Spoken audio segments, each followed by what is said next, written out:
2024 euro cup competition തുടങ്ങാൻ ഏതാനും ദിവസങ്ങൾ മാത്രമേ ഇനി ബാക്കിയുള്ളൂ. ഇംഗ്ലണ്ടിന്റെ ഈ വർഷത്തെ യൂറോ കപ്പ് പ്രതീക്ഷകളെ കുറിച്ചാണ് നമ്മളിന്ന് ഡിസ്കസ് ചെയ്യാൻ പോകുന്നത്. വെൽക്കം ടു പലു ഫുട്ബോൾ. അപ്പം നിങ്ങൾ ഈ ചാനൽ സബ്സ്ക്രൈബ് ചെയ്തില്ലെങ്കിൽ നിങ്ങളുടെ സപ്പോർട്ട് പ്രതീക്ഷിക്കുന്നു. കഴിഞ്ഞ പ്രാവശ്യത്തെ യൂറോ കപ്പ് ഫൈനൽ എനിക്ക് ഇപ്പോഴും മറക്കാൻ പറ്റിയിട്ടില്ല. സത്യം പറഞ്ഞാൽ ഈ തെക്കേ കവാട ഇല്ലെങ്കിൽ ഇംഗ്ലണ്ട് ഈസി ആയിട്ട് ജയിക്കേണ്ട ഒരു കളിയായിരുന്നു. അതിനുള്ള ഓപ്പർച്യൂണിറ്റി ഇംഗ്ലണ്ടിന് ഉണ്ടായിരുന്നു. ഈ ഗോൾഡൻ ജനറേഷൻ പ്ലേയേഴ്സിനൊക്കെ വെച്ചിട്ട് പുള്ളി എന്താണ് കാട്ടിക്കൂട്ടുന്നതെന്ന് പലപ്പോഴും നമുക്കറിയില്ല. പല മത്സരങ്ങളിലും പുള്ളിയുടെ ആ ഒരു ഡിഫെൻസീവ് ടാക്ടിക് കൊണ്ട് മാത്രമാണ് ഇംഗ്ലണ്ട് പുറകോട്ട് പോകുന്നത്. ഈ വർഷത്തെ യൂറോ സ്ക്വാഡ് നോക്കിക്കഴിഞ്ഞിട്ടുണ്ടെങ്കിൽ 33 അംഗങ്ങളുള്ള പ്രീ സ്ക്വാഡിനെ ഇംഗ്ലണ്ട് പ്രഖ്യാപിച്ചിട്ടുണ്ടായിരുന്നു. 1-2 പോസിറ്റീവ് ചേഞ്ച് അതിൽ കാണാറുണ്ട്. എല്ലാ സീസണിലും ഹെൻഡേഴ്സനെ മിഡ്ഫീൽഡിലേക്ക് പുള്ളി കൊണ്ടുവരാറുണ്ട്. പക്ഷേ ഈ സീസണിൽ ഹെൻഡേഴ്സൺ ഇല്ല.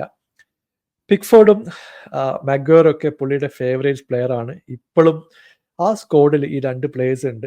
അത് മാത്രമല്ല, രാംസ്ഡേൽ ആയാലും ഹെൻഡേഴ്സൺ ആയാലും ഒരു ബാക്കപ്പ് ഗോൾ കീപ്പറായിട്ട് ലിസ്റ്റിലുണ്ട്. ഇപ്പോൾ മിഡ്ഫീൽഡിലേക്ക് വരുമ്പോൾ കോബി മൈനോയുടെ അഡീഷൻ എനിക്ക് തോന്നുന്ന ഒരു വെൽക്കം ചേഞ്ച് തന്നെയാണ്. ഇപ്പോൾ യുണൈറ്റഡിൽ പുള്ളിയുടെ പെർഫോമൻസ് നമ്മൾ പലപ്പോഴും കണ്ടിട്ടുണ്ട്. എസ് അടങ്ങുന്ന ഒരു പ്രധാന അറ്റാക്കിംഗ് നിര തന്നെ പുള്ളി കൊണ്ടുവന്നിട്ടുണ്ട്.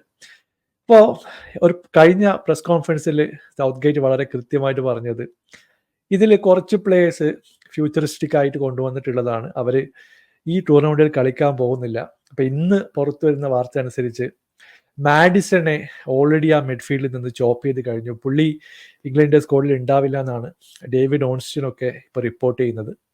അത് മാത്രമല്ല, എൻ്റെ ഒരു പേഴ്സണൽ ഒപ്പീനിയനിൽ ഗോൾ കീപ്പറിൽ ഒരാൾ എന്തായാലും പോകും. കോൺസിയൊക്കെ യൂറോപ്പിലേക്ക് പോകുമെന്നുള്ള കാര്യം നമുക്കറിയില്ല.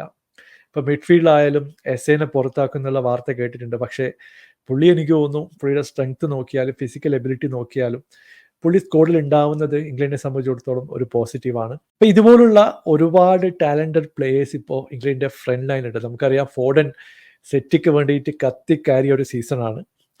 ഹാരി കെയ്ൻ ബയറിന് വേണ്ടിയിട്ട് ഏറ്റവും കൂടുതൽ ഗോളുകൾ സ്കോർ ചെയ്ത് ടോപ്പ് ഫോമിലാണ് നിൽക്കുന്നത്. ബെല്ലിംഗാം റയൽ മാഡ്രിഡിനെ മറിച്ചിട്ടൊരു സീസണാണ് നമ്മൾ കണ്ടിട്ടുള്ളത്. ഇതുപോലുള്ള ടോപ്പ് മോസ്റ്റ് പ്ലെയർ ആ ഒരു ഫ്രണ്ട് ത്രീയിൽ അവൈലബിൾ ആണ്.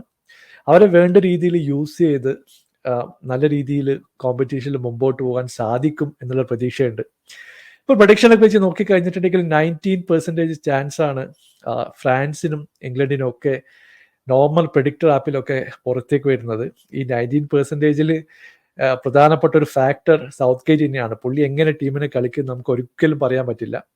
ചിലപ്പോൾ 6 ഡിഫൻഡറൊക്കെ ഇറങ്ങി ഒരു വലിയ രീതിയിൽ ലോ ബ്ലോക്ക് കിട്ടി കളിക്കുന്ന ഒരു ടീമിനെ നമ്മൾ കാണാറുണ്ട്. ഇപ്പോൾ ഫ്രണ്ട് ത്രീ ആയാലും മിഡ്ഫീൽഡ് നോക്കിക്കഴിഞ്ഞിട്ടുണ്ടെങ്കിൽ ഡെക്ലൻ റൈസും കോബി മൈനോ ഒക്കെ അടങ്ങുന്ന വളരെ ടാലൻറ്റഡ് ആയിട്ടുള്ള പ്ലേയേഴ്സ് ടീമിലേക്കുണ്ട്. ഇപ്പോൾ സാക്കിയെ പോലുള്ള വിങ്ങേഴ്സ് അവൈലബിൾ ആണ്. കോൾ വോക്കർ അവൈലബിൾ ആണ്.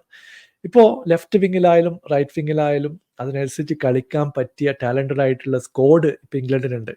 അവരെ വേണ്ട രീതിയിൽ യൂട്ടിലൈസ് ചെയ്യുക എന്ന് മാത്രമാണ് സൗത്ത് ഗേറ്റ് ചെയ്യേണ്ടത്. കാര്യങ്ങൾ കോംപ്ലിക്കേറ്റഡ് ആവണ്ട. ഇപ്പോൾ പലപ്പോഴും നമ്മൾ കാണാറുള്ളത് ഓപ്പോസിഷനെ റെസ്പെക്ട് ചെയ്യുന്നതൊക്കെ വളരെ നല്ല കാര്യം തന്നെയാണ്. അത് വേണ്ടെന്ന് നമ്മൾ പറയുന്നില്ല. ഇപ്പോൾ 1-on-1 അറ്റാക്കിന് പോകേണ്ട സമയത്ത് അറ്റാക്കിന് പോയേ പറ്റൂ. അല്ലാതെ കൗണ്ടർ അടിക്കാമെന്ന് പ്രതീക്ഷിച്ചിരിക്കും അവസാനം നമുക്ക് ഒഫെൻസീവ് മൊമെന്റം ലോസ് ആവുന്ന പല മത്സരങ്ങളും നമ്മൾ കണ്ടിട്ടുണ്ട്. അതായത് ഒരുപാട് ഇറങ്ങി വന്ന് ഡിഫെൻഡ് ചെയ്ത് കൗണ്ടർ അടിക്കാമെന്ന് വിചാരിക്കും. ഒരു ഗോൾ വീണ് കഴിഞ്ഞിട്ടുണ്ട്, പിന്നെ നമുക്ക് അറ്റാക്ക് ചെയ്യാൻ പറ്റാതാവും. നമ്മൾ കൂടുതൽ ഗോളുകൾ കൺസീഡ് ചെയ്യും.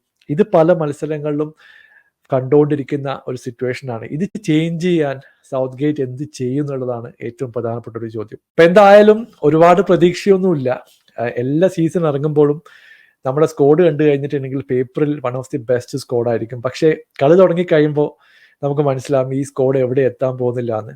എല്ലാം സൂപ്പർ സ്റ്റാറാണ്, കിടിലം പ്ലേയേഴ്സ് ആണ്. പക്ഷെ അത് കളിപ്പിക്കാൻ പറ്റിയ ഒരു കോച്ച് ഇല്ല എന്നുള്ളൊരു പ്രശ്നം ഇംഗ്ലണ്ടിന് വളരെ കാലമായിട്ടുണ്ട്. എന്തായാലും FA ഈ മത്സരങ്ങൾ കാണും എന്നുള്ള പ്രതീക്ഷയുണ്ട്. പുള്ളി ഈ സീസണോടെ പുറത്തേക്ക് പോകും എന്നുള്ള ഒരു പോസിറ്റീവ് വശം ബാക്കിയുണ്ട്. പുള്ളി ജയിച്ചാലും ഇല്ലെങ്കിലും ഈ സീസൺ കണ്ടേ പറ്റൂ. അപ്പോൾ ഇംഗ്ലണ്ടിലെ ഫാൻസ് താഴെ കമൻറ്റ് ചെയ്യുക. പുതിയൊരു വീഡിയോയുമായി വീണ്ടും കാണാം. Thank you so much for watching. Bye for now.